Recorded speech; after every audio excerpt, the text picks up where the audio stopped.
Now, one of my favorite Mancera fragrances has been red tobacco. I've spoken about this in videos in the past, but in today's Cephalabon contributor video, we're going to be taking a closer look at a 2023 release. This is Intense Red Tobacco. This is a flanker of the original.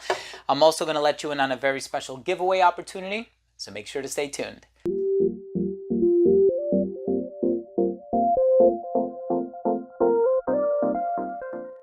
Now, before I begin today's episode and I give you my thoughts on Intense Red Tobacco by Mancera, I'll tell you all about this fragrance, the notes, the smell, the performance, longevity comparison, all that good stuff. But before I dive into the review, I do want to mention that if you're a fan of fragrance-related content and if you love smelling your best, hit subscribe, hit the bell, and also please give this video a thumbs up for the algorithm. It would really mean a lot to me. So let's go ahead and talk about this. So this is Intense Red Tobacco, courtesy of Twisted Lily. In today's Cephalabon contributor video, you have the opportunity to participate and win, hopefully, in the giveaway. The only thing you have to do is follow the first link down below in the description box. It's going to be a link to cephalabon.com. If you've done this before, you should already be a registered reader. So really, the only thing you need to do is just drop a comment on the article, and that's it. Best of luck. It's actually a very simple, easy, streamlined process. Now, of course, whenever we see intense in the name of a fragrance, we're, I guess, put in the mindset of something that is bolder, darker, warmer, more aggressive, so on and so forth. And the thing that's to be said about the original Red Tobacco is it's been such a long-lasting fragrance forever. And my experience with it has always been that. It's such a good performer. It's such a bold, potent composition. How are they going to take that DNA and make it more intense? Well, I'm going to tell you all about it in just a little while. Let's take a quick look at the presentation first.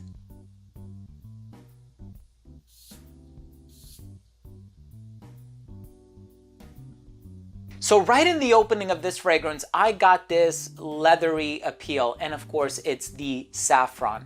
Now there are a couple of spices in here. You have the saffron, you also have a touch of cinnamon in here, but what I can tell you is that at least with the original Red Tobacco, which I actually have over my shoulder here behind me, it's warm, you have the tobacco, you have touches of vanilla, this ambery dry down.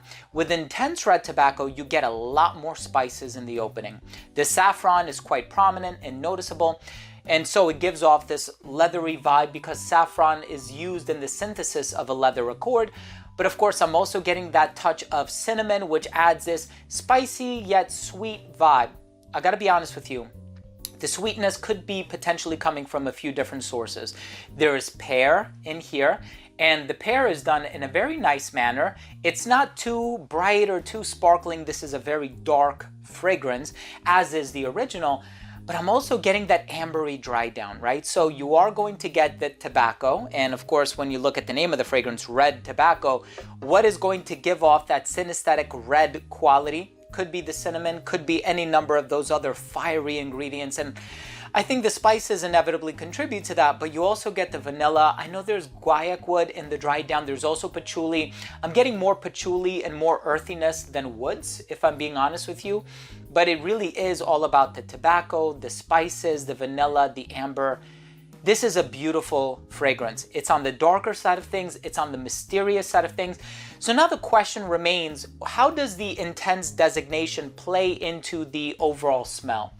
And what I would have to say about that is, for me, the intensity made itself apparent as far as the strength or the virility of the spices is concerned. And so the spices came across loud and clear in the opening, especially that saffron. And I would say a lot of the top notes have been subdued in favor of the amplification of the base notes. So in the dry down, you are going to get more of that tobacco, more of that patchouli, and of course the vanilla that is in here is to die for.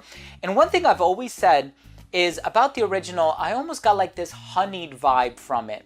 Now it's kind of hard to find that in the note breakdown, but it does have like this warm, sticky, resinous, viscous, almost syrupy quality to the fragrance. And a lot of people would be quick to associate that with a lot of those ambery tones in the dry down. What I can say is this fragrance is amazing.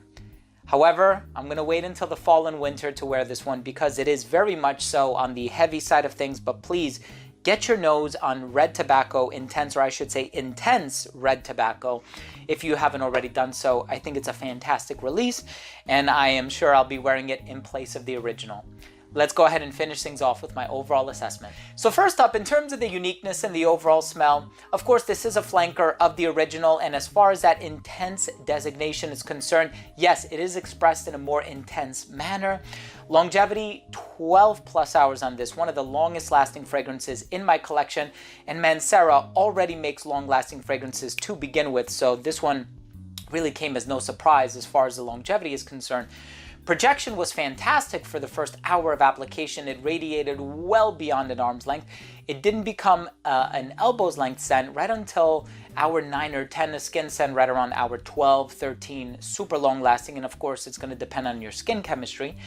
As far as the versatility is concerned, I can see some people arguing that this leans a little traditionally masculine, but you can wear this one, I find it to be unisex. This is more of a dressed up fragrance for the cold weather, and I think this one would probably appeal to somebody who's a little bit older and thus having more experience in dealing with the niche market of scents.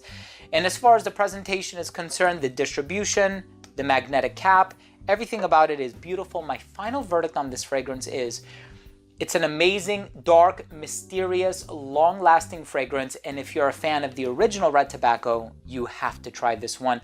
Once again, thanks to Twisted Lily. Make sure to participate in the giveaway. Follow that first link down below in the description box. Thank you so much for joining me. Thank you so much for taking the time to watch this video. I hope you took something of value from today's episode, and if you did, please do consider supporting the channel by hitting subscribe, hit the bell, and give this video a thumbs up. Thanks again for watching. I love you all, and we'll see you tomorrow with a new episode. Bye.